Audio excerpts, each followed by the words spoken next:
So good morning, ladies and gentlemen, distinguished guests. My talk is about bringing disruptions, maybe, a step further. And just to remind you that technological disruptions, if being successful, could lead to a major change.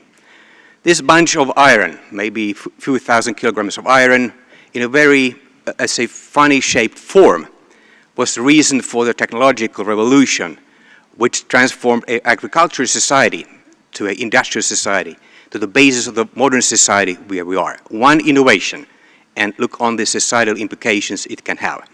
Unfortunately, this innovation also was the cause of why we are here today. Well, this was not a sustainable innovation, and the way we use energy in these machines and how we use today is one of the gravest problems that this society actually faces. Now, when we speak about sustainability today, climate change, which is caused by the fossil fuels, this is not the only change factor that affect our cause today. There's three major factors that coexist, they are intertwined, and those three factors together actually shape the future and the disruptions. Climate change, evidently, is the major challenge of the humanity today, but that's not the only one. Globalization is extremely important. It goes through whole society. Never have we been so networked as today. And technologies accelerate with a pace that we never could imagine. Those three things together makes a big problem because we as human beings are not able to adapt with the change. The pace of the change is so fast and it accelerates that we are not able to cope with the change. This is the reason why we have extremism. That's why we have Trumps. That's why we have right extremes, because people are not able to cope with the change. So the big challenge with sustainability is for the policymakers to give us the skills to cope with the change. So let's see slightly about the change and the disruptions and how that transforms maybe to a successful outcome. Climate change, just briefly the news is that by 2050, we need to be carbon neutral. I mean, that means that the sources of carbon dioxide and the sinks need to be in balance. So you heard me right. No CO2 emissions by 2050. And let me say that the emissions have been increasing for the last decades. Just for the last 2-3 years, they have stabilized. They are not going down. They may even go up. And we need to come down so that our ecosystems still work. Within 5 next years, if we're not able to get the CO2 emissions to a declining trend, forget with the mitigation. It's then time to survive. It's the survival mode. And we may lose about half of the species. It means this half of the audience, goodbye. This is the way it happens. That's what science says today. This is a great problem, and we need to do something, definitely. Now about globalization. Globalization is not just free moving of technologies, money, people. It is also about global justice.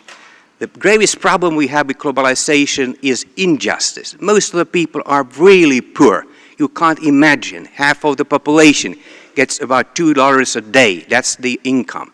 So think about climate change and all these fancy things we're speaking about in those countries where they can't afford a decent life on a daily basis. We, 20% of the population, use 80% of resources, and that hasn't changed, and that will not change if there is not a change in the mindset. So if we think about the global problems, sustainability, climate change, it's also to take into account the poor people. Without taking these people into account, there will be never a solution. Even if Finland would have a single gram of CO2 emissions, that's not enough. This is a global problem. We need to solve also the problems of those who are in the poorest regions. And by the way, the carbon depth. The reason why the climate is changing is because of our way of producing energy, not their way. So we need to be part of the solution in showing the emerging economies how to produce sustainably energy and how to be sustainable with the environment. This is the key point. This is the key. If we don't include the other countries, the poor countries on the train, forget about the solutions. Now to my favorite, that's technologies. Aalto is very good in these ones. And let me say there's a lot of hope because of the technologies.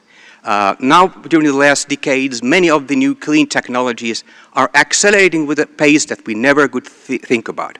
Solar energy is the fastest growing technology worldwide.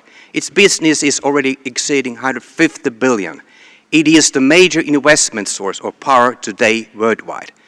Believe or not in Finland, but globally, yes. And this is not the only technology that is accelerating this way.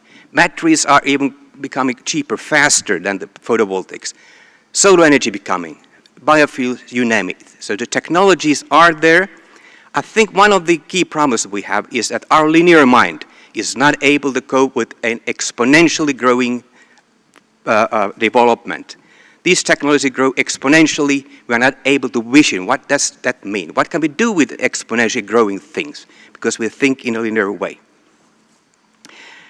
Autonomy is a very famous technology. So here we are, an example which you may know about, drilling very deeply and just taking the heat of the earth to heat up our buildings. A very sustainable way. It works one day. And there may be ultimate solutions that science can also provide. I believe in science. I mean, without science, there's no solutions, believe it or not. And the ultimate solution may be, and that's where science takes already the first steps, is to mimic how the nature works. Take the ingredients that we have naturally. Well, that's air and water. Combine that with solar and some technology, science, nanotechnology, and we get everything what we need. We get fertilizers, we get fuels, we get chemicals, and once we use those, they dispose into air and water. And let's again put those in our process, and we get back the chemicals. This is a perfect circular economy. We heard some ideas already about this, but this is the future. And that solves many of the problems. This would be also a democratic source. You have solar everywhere. Nobody can monopolize solar energy. Think about that. Now, disruptions alone doesn't help. We have to put those into systemic context. A technology on the shelf doesn't help. You have to put into an application, into a solution. In the best case, these disruptions will lead into a transition, which will form the society. And let me just use energy here as an example. We used to produce energy in a very hierarchical form, in a very centralized form, due to the new technologies, which are much more in size, which are much more flexible, which are reachable by the consumers. That made decentralized energy production, bring the energy into the cities. Cities actually is the major source for the climate change. 70% of the emissions come from the cities. 90% of the emissions of the cities come by 2050. City is very important. So bring the energy where you need that. That may lead to radical solutions to the energy storage problems, like they use in New York, microgrids, neighborhoods that produce their energy, and by the way, to digitalization, blockchains and cryptocurrencies. These can make kind of trade between energy and demand, and so much of the big energy storage problems that we may have with these new technologies. Business models definitely need to change. You can't cope with a decentralized system without proper business models. So that's one of the key points here as well. You may ask, are these daydreams of a scientist? Ladies and gentlemen, no, this is reality. If just look on the investments, the last 10 years, 2/3 of the investments have gone into, in power generation has gone into renewables. 3/4 of the coming investments will go into renewables. And you see that, for instance, solar energy, that will be the most kind of popular investment source. So we see that the business is changing. We see very positive signs here indeed. Policies are changing, or you could say that policies have helped this change. European Union has targets on CO2 emission reduction 40%. By 2050, all electricity should be emission-free. By the way, coal is the worst emission source, and that's why we need to get rid of that. These are also my wishes to Helsinki City to get rid of the coal. 40% CO2 reduction may not be enough. These are not tough policies. 40% is high, but it's not enough. 50, at least by 2030. That is the minimum. So you will see that some of the EU policies need to be refined. China is a very important part of the puzzle. China emits about 30% of the carbon emissions. So 1/3 of the climate change problem comes from China, grave environmental problems. Working in China, I see two China. There's the old China and new China. The new China is something that you can't actually even dream about. It's very innovative. It's putting a lot of resources in clean tech. This year, it may happen, or next year. China may put more money into R&D in share of the GNP than Finland. Think about this big country. And it's leading in all the clean tech innovations. They use it for their own energy production. The emissions in China has started to decline, and they also help us with that as well. Now, so far I talked about technologies. Very important is to recognize that technologies, well, that's the techno-economic frame, is not enough. We need to think about the social system, the socio-technical frame as well. Disruptive technologies, in order to be a successful one, they need proper business strategies. You can't use the old business strategies with that, but you need also to see that institutions change. Institutions, laws, norms, standards are actually supporting the old system.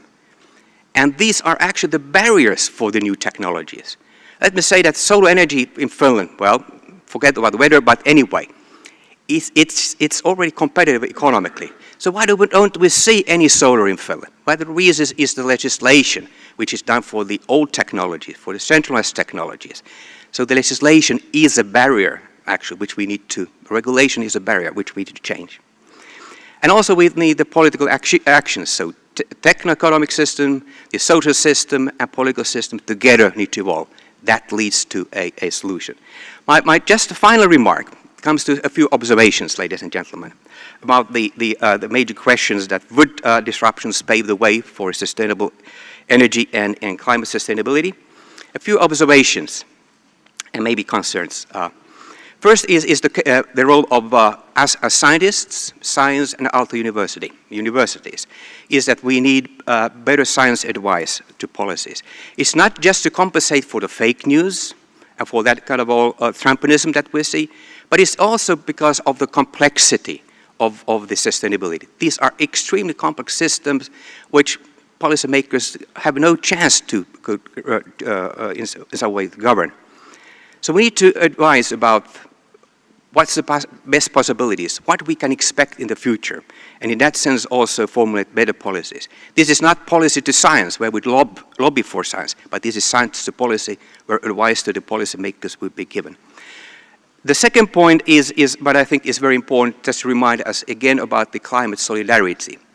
Climate change sustainability is at the essence an ethical, moral question.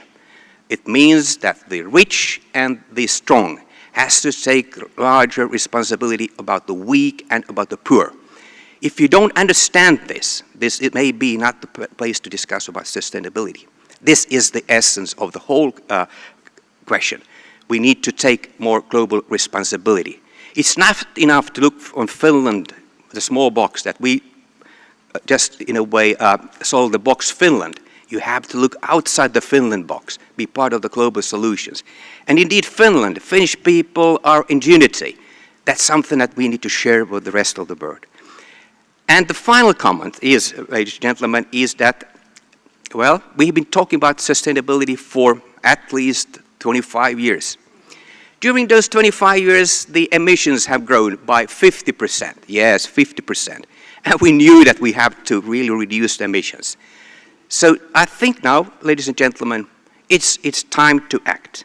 And the choice is here, which we need just to grip and go forward. Thank you very much for your attention.